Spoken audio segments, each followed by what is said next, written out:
So Ukraine, can it survive this year? That's no longer a theoretical question. It has become a pressing strategic crisis. On June 1st, Ukraine has pulled off something huge.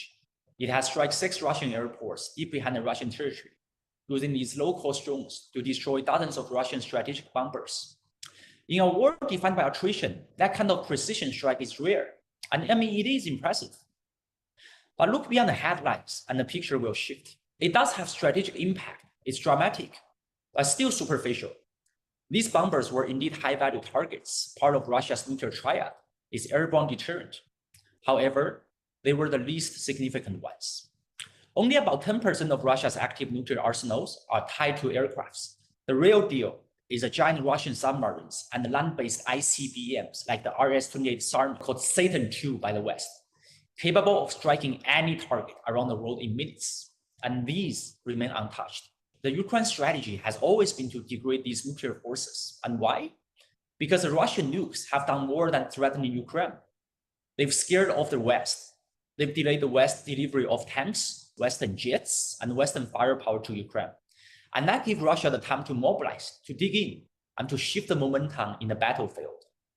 Now the pivot point comes. This June strike happened without the US involvement. That fact itself raised the red flag. Ukraine is stepping into the gray zone, the uncharted water, hoping that these bold moves can buy time, buy leverage, or attention. Russia sees it in a different way. The Russian retaliation will surely follow by cyber strikes, energy blackouts, or even something darker, like a high-altitude nuclear blast, which will send signals not to Ukraine, but for the entire West. The psychology of this war is also changing. In the early stages of the war, the Ukraine operation has some psychological effects. The sinking of the Russian flagship Moskva, the strike on the Russian bridges, and the collapse of the Russian Black Sea Fleet. Each one has shattered the illusions of a Russian dominance and has bolstered the Ukrainian morale. But the symbolic power of this attack is actually fading. The Ukrainians' 2023 counteroffensive failed to reach objectives, and the Russian forces are pushing steadily towards Donbass. Ukrainian desertion rates are also rising, and even with major strikes, the Ukrainian mood is shifting from defiant to exhausted. Meanwhile, in Russia, something more tremendous is taking root. Kremlin narratives have framed Ukraine's attacks as terrorist acts backed by NATO, and it's working. Russia has hardened its domestic front, and it has seen record level of Russian soldiers enlisting, and the Russian nationalism is also on the rise. Now it truly becomes an existential struggle for both sides, Russia and Ukraine, and we know what that means for the weaker side. Ironically, Ukraine's very success may be forcing the Russian military to evolve and upgrade. These older Soviet-era officers are being replaced by a new generation of battle-hardened, nationalistic, and brave young officers. They call themselves the Z generation. Unlike the degenerate Gen Z in the West, they are not looking to escape war.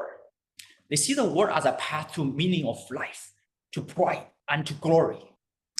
They are not Gen Z influencers on OnlyFans. They are Gen Z warriors in battle. The fundamentals still favor Russia. Destroying Russia's strategic bombers has certain impacts, but it doesn't change the ground realities. Russia still dominates the skies, and Russian glide bombs, some weighing up to 3 tons, can flatten the Ukrainian positions. Russian artillery advantage remains massive, and Americans and Europeans, their laughable defense manufacturing cannot catch up with the Russian speed. And critically, Russia can replace its losses, while Ukraine and NATO cannot. Moscow has over 600,000 troops in Ukraine, and its annual recruitment is about 300,000. Ukraine, on the other hand, is struggling to keep 200,000 soldiers active, and is increasingly relying on more and more drones to offset the manpower gap. But again, the drones cannot take the ground, nor can they hold cities. Russia is now preparing a summer offensive.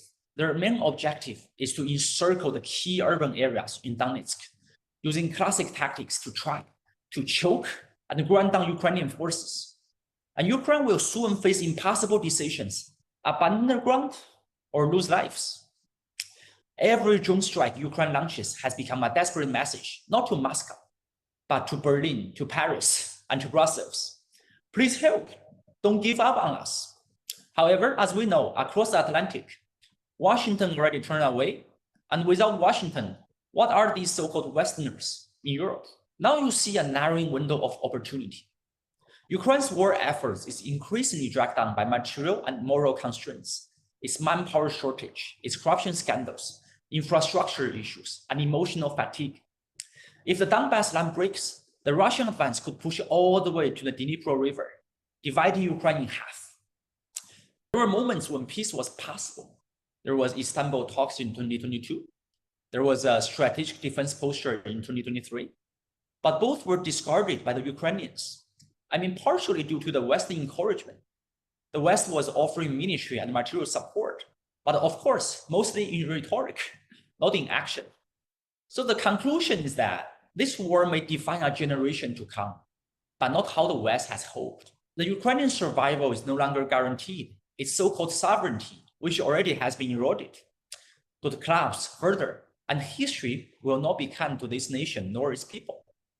History would not judge what Putin did. It will only concern with why the West keep poking this giant Russian bear to the point it released all its anger accumulated since the collapse of the Soviet Union.